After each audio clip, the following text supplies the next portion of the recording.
Today we're going to look at the life and some of the works of one of America's finest modern female poets, Sylvia Plath. At the time of her death in 1963, Sylvia Plath was on the verge of the critical success and recognition that she had sought for most of her life. Her first novel, The Bell Jar, had just been published, and the publication of her collection of poems, Ariel, had just been agreed.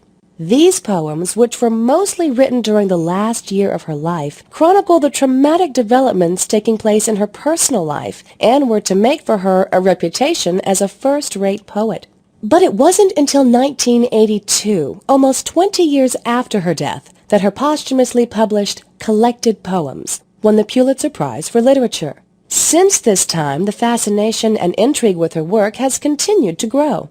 Very few modern poets have captured the popular imagination as much as Plath, even to the extent that in 2003 a movie was made about her life and her intense relationship with husband and fellow poet Ted Hughes. To understand the continued growth in interest in her work, we have to look at the issues which her life and work address. As Susan Bazinet writes in her book on women writers, dying as she did in 1963, Sylvia Plath never knew that so soon afterwards the problems of what and how women write was to become such a crucial matter, and was to be debated by so many other women. So Sylvia Plath was a woman writing about women's issues before they were recognized as being of any importance. Sylvia Plath was born in Robinson Memorial Hospital in Boston, October 27, 1932. She was the firstborn child of Otto and Aurelia Plath, both highly educated academic people. Her father, Otto, was a professor of biology at Boston University, but her mother had been subjugated into a domestic role as housewife, despite her level of education. Her father was not too pleased with the birth of his daughter, and demanded that his wife have a son within the next 2 years.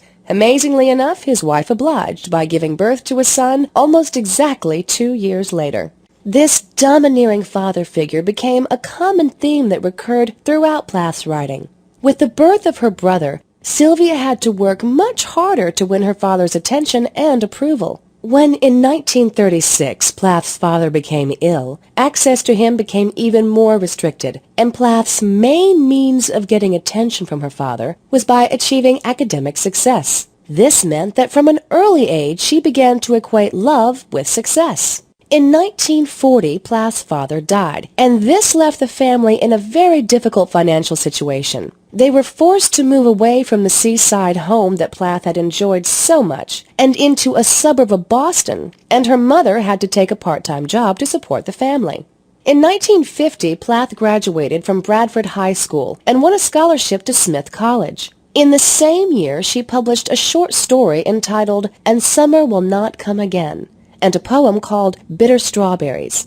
Plath's time at Smith was difficult as she had very high expectations of herself. She wanted to achieve immaculate grades, but she also wanted to be accepted by her peers, and an important part of being accepted was being popular and dating lots of boys. This was difficult because as a scholarship girl, she only had a very small allowance to spend on clothes and going out, and each year's continued scholarship was dependent on the level of her grades.